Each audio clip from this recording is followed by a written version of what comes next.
My name is Mia. I am 29 years old. I believed in love. I believed in marriage. I believed in my husband. But now, I am not so sure. When I met Alex, I was 25. I worked as a nurse in a small hospital. My life was quiet. I lived in a small apartment. I worked, I cooked, I read books. I didn't go out much. I didn't have many friends. Then one day, I met Alex at a coffee shop. I was waiting in line.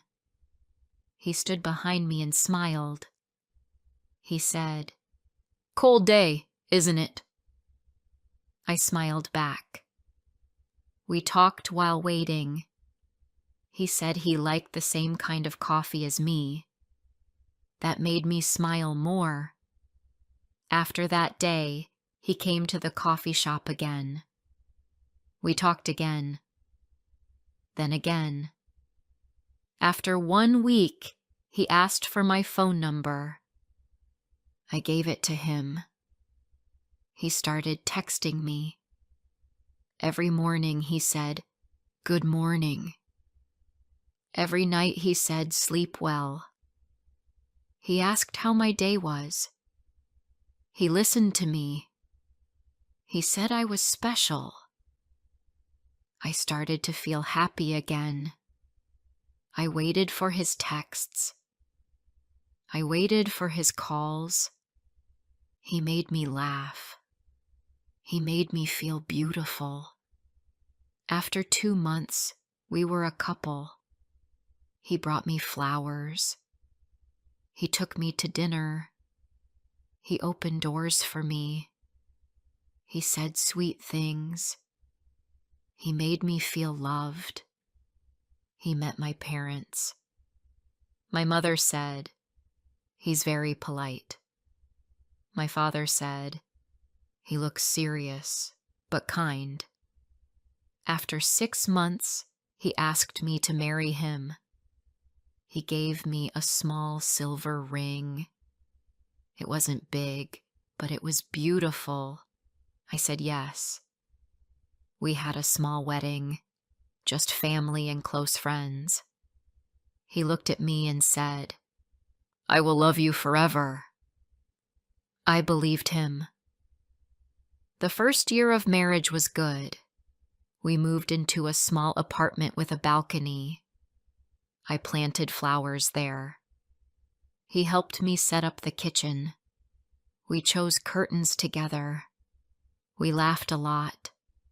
We watched movies on the sofa. We cooked together. We held hands while walking to the market. He kissed my forehead every morning before work. I felt safe. I felt loved. But slowly, things started to change. He stopped talking to me in the evenings. He stayed quiet during dinner. He looked at his phone all the time. When I asked, "Is something wrong?" he said, "No, just tired." He stopped saying, "Good morning." He stopped asking about my day. He came home late, sometimes after midnight. He never told me why. One day, I made his favorite dinner, chicken with lemon and rice. I lit a candle. I wore the dress he liked. He walked in and said, "Why did you cook all this?" "I'm not hungry," I said. "But I made it for you." He said, "You didn't ask if I wanted it." Then he sat on the sofa and looked at his phone. My heart felt heavy. I ate alone that night. Another day, I found a receipt in his pocket. It was from a restaurant, a place we never went to. The date was 2 days ago. The time was 9:45 p.m. That night he told me he was working late. I asked him, "Where were you on Wednesday night?" He said, "At work." I showed him the receipt. He looked at it and said, "It was with coworkers. Just dinner." I said, "Why didn't you tell me?" He said, "You always ask too many questions." He didn't say sorry. He didn't hold my hand. He just went into the bedroom. That night, I lay in bed and stared at the ceiling. I felt cold inside. Was he lying? Was he hiding something? Or was I just imagining things? The next few weeks were worse. He changed his phone password. He took his phone everywhere, even to the bathroom. He smiled at messages, but never at me. I started to feel invisible. One day, I came home early. I wasn't feeling well. I had a headache. When I opened the door, I heard his voice on the balcony. He was on the phone. He said, "She has no idea. I told her I'm staying late at work." My heart dropped. My legs felt weak. I stood there, frozen. Then I walked to the kitchen and made tea, pretending I didn't hear anything. He came in and smiled. He said, "Hey, you're home early." I said, "Yes." I wasn't feeling well. He kissed my forehead, just like he used to. But now it felt different. It didn't feel warm. It felt like a lie. That night I cried in the bathroom. I turned on the water so he wouldn't hear. I looked in the mirror. My eyes were red. My face looked tired. I didn't know who I was anymore. Where was the man I married? Where was the kind smile? The sweet voice? The love? I started writing in a small notebook.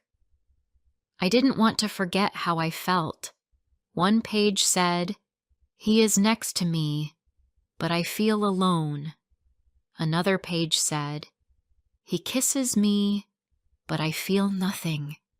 One day my friend Clara invited me for coffee. We hadn't talked in a while. She looked at me and said, "Are you okay?" I smiled. "I'm fine." She looked at me harder. "You don't look fine." I shook my head. I couldn't lie anymore. I said, "I think Alex is hiding something." She reached out and touched my hand.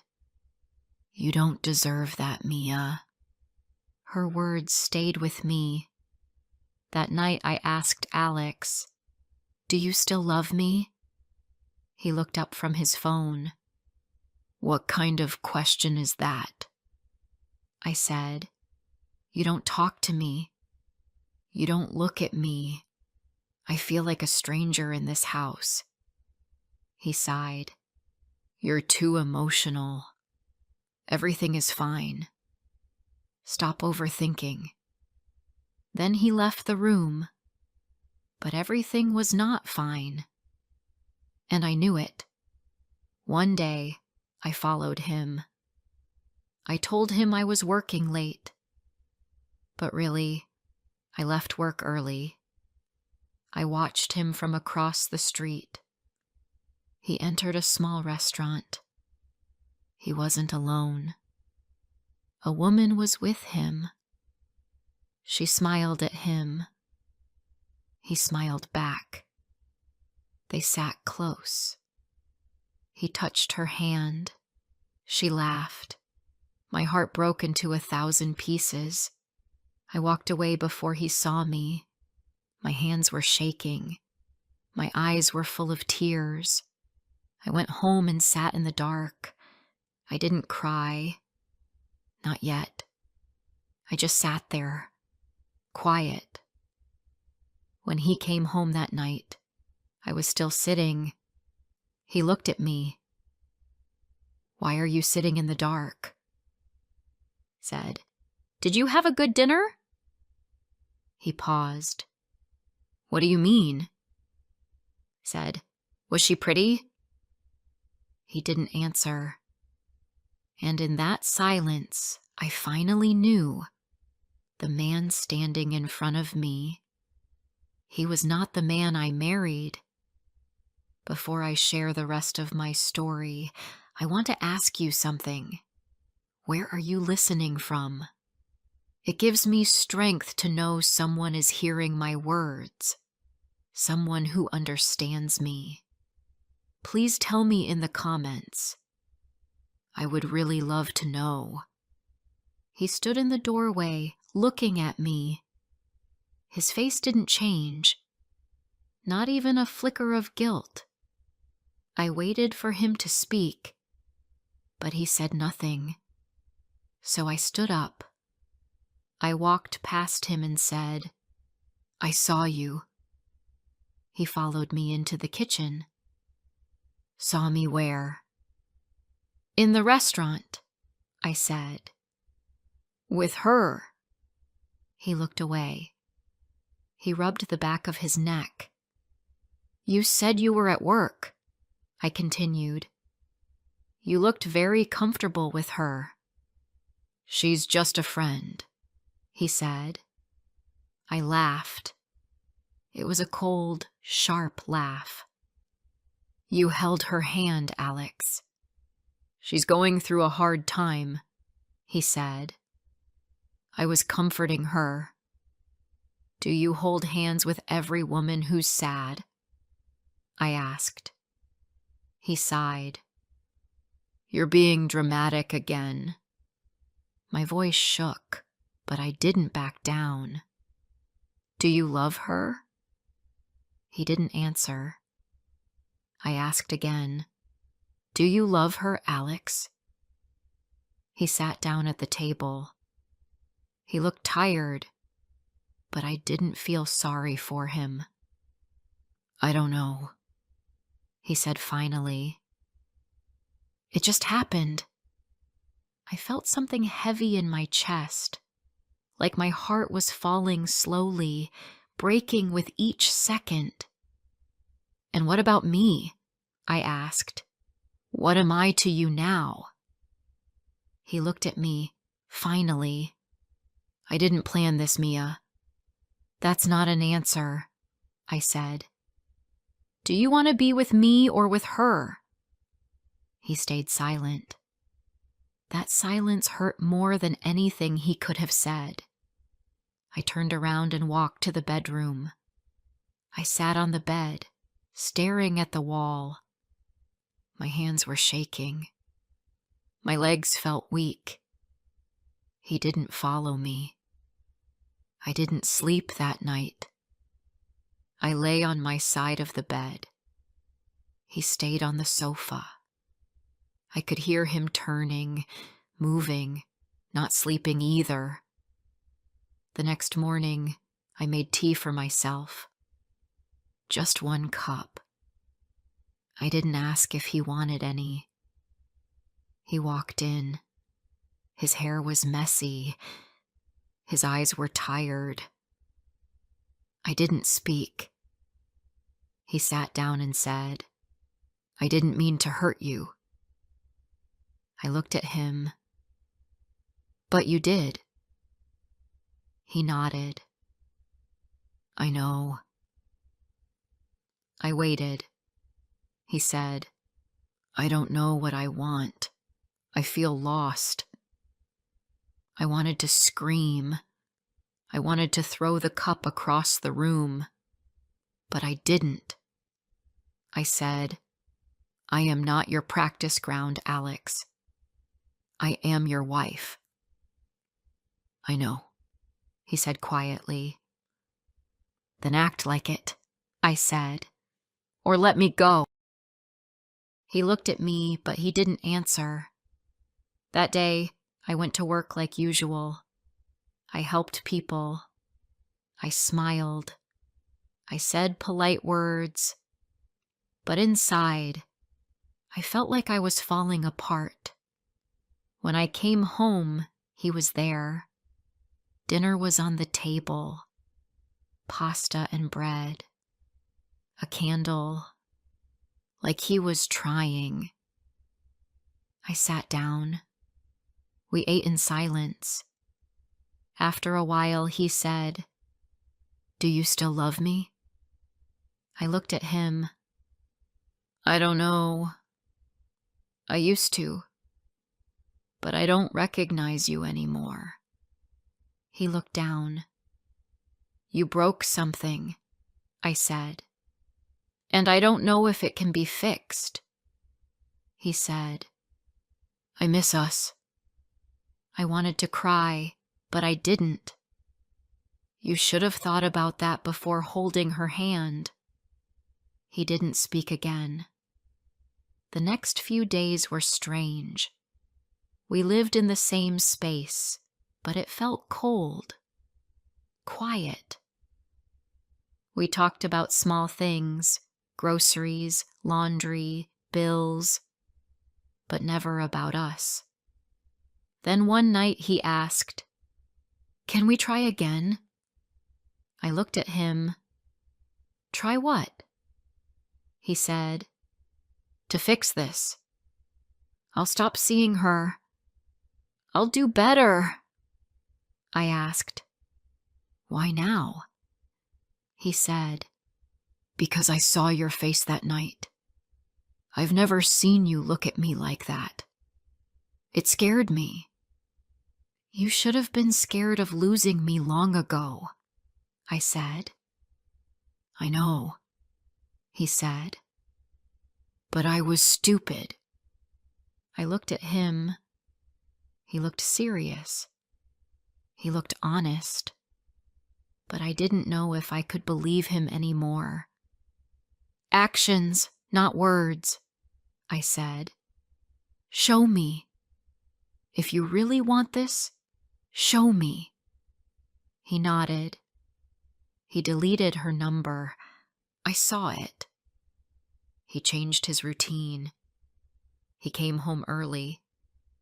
He looked at me when we talked. He put down his phone. For a while, I watched. I didn't say much.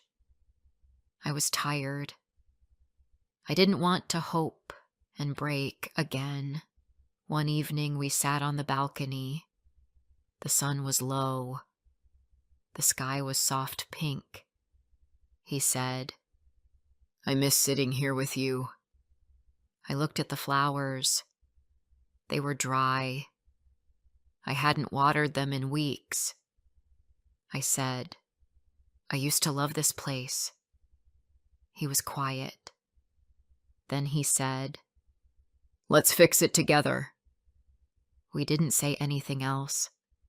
But the next day, he bought new soil. We planted new flowers. We worked side by side. It felt like old times. For a moment. Then I looked at him. Really looked. And I realized something. I missed the way I used to feel. Safe. Wanted. Loved. But now, even with him next to me, I didn't feel that anymore. One night we were in bed. He turned to me and said, "Do you think you'll ever trust me again?" I looked at the ceiling. "I don't know," I said. "Trust doesn't come back just because someone says sorry." He turned away. I closed my eyes, but sleep didn't come. He was trying now. But why only after everything broke? Why not before?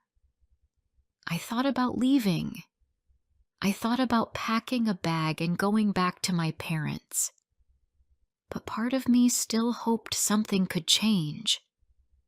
A week later, I saw a message on his phone. It was from her. It said, "Just thinking of you." He hadn't replied, but he hadn't blocked her either. That night, I didn't say anything. I just watched him eat dinner. He talked about work. He talked about the neighbor's dog, but I didn't hear a word. My heart was screaming inside. After dinner, I said, "You said you stopped talking to her." He looked confused. "I did."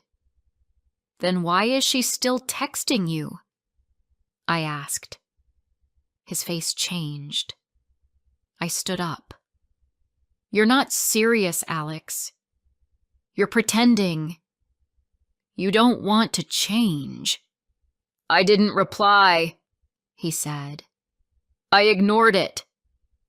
I shouted, "Then why didn't you block her?" He didn't answer. "I gave you another chance," I said, "and you gave me another lie."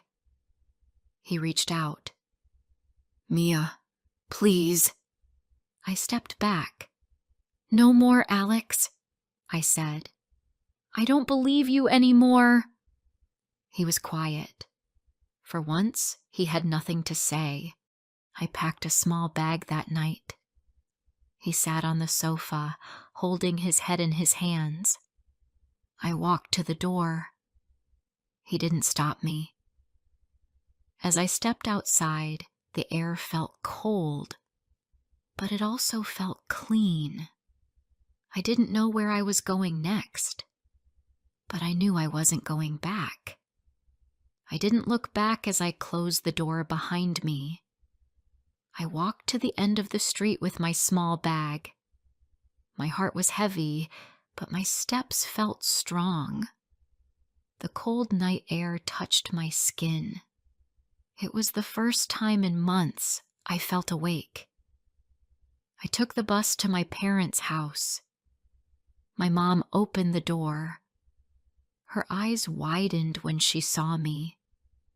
"Mia, what happened?" I couldn't speak right away.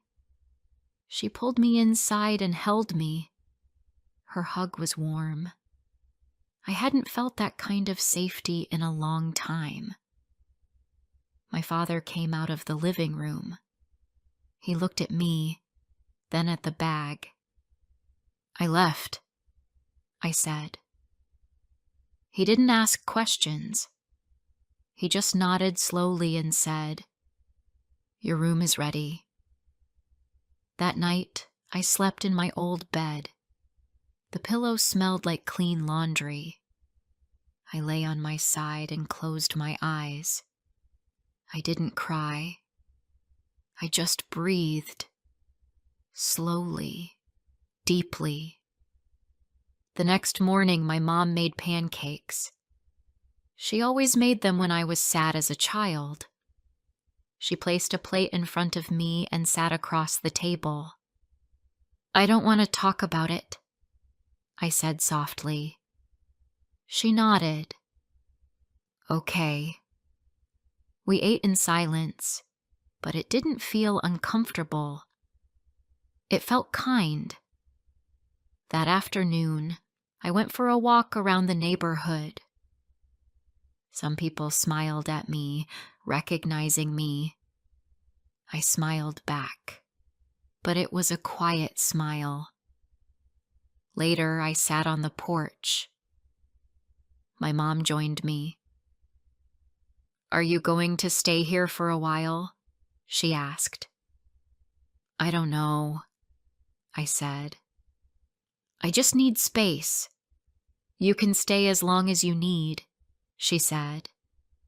I leaned my head on her shoulder. "Thank you." In the evening, my phone buzzed.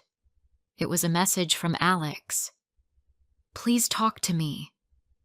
I didn't reply. 10 minutes later, another one. "I'm sorry, Please come home." Still, I said nothing. Then he called. I stared at the screen. My thumb hovered over the green button. Then I let it ring. The next day, he sent another message. "I'll wait. I'll do anything." He was trying again, just like before. But I didn't feel anything when I read his words. Not sadness, not anger, just emptiness. I put the phone away. 1 week passed. Then 2. I got a temporary job at a local clinic. The work helped. I focused on patients, not pain. I smiled again. Not big smiles, but real ones. One afternoon, I was walking home from the clinic when I saw someone sitting on the steps of my parents' house. It was Alex. He stood up when he saw me. "Mia," he said, "can we talk?" I walked up slowly. I didn't open the gate. "I don't know what more there is to say," I said. "I messed up," he said. "I know that." I didn't speak. "I thought I could fix it," he continued, "but I kept breaking it more. I was selfish." "Why did you lie again?" I asked. "You promised." "I was afraid," he said. "Afraid to lose both of you." "You already lost me," I said. "The night you didn't block her." He lowered his head. "I don't expect you to forgive me." "Then why are you here?" I asked. "I just needed to say I'm sorry," he said. "Truly. I don't want to keep hurting you." I looked at him. He didn't look proud anymore. He looked like a man who finally understood what he broke. I said, "I loved you. I trusted you. I married you." "I know," he said. "And I ruined that." We stood there in silence for a moment. He said, "If you ever want to come back, I'll be better." I looked him in the eyes. "I'm not coming back, Alex." He nodded, slowly. "Okay." He didn't beg. He didn't cry. He just looked at me for a second longer, then turned and walked away. And I let him go. That evening, my mom sat with me on the couch. "Was that him?" she asked. "Yes," I said. "Are you okay?" I thought about it. Then I said, "Yes, I think I am." 3 months passed. I moved into a small apartment across town. It had big windows and soft yellow walls. I planted flowers on the balcony again. I worked at the clinic. I met new people. I started laughing more. Clara came over one Saturday. She brought chocolate cake. We sat on the floor, talking like old times. "I'm proud of you," she said. I smiled. "I'm proud of me too." One evening, I walked to the market. I saw a couple holding hands, laughing. For a moment, I felt a small ache. Then I kept walking.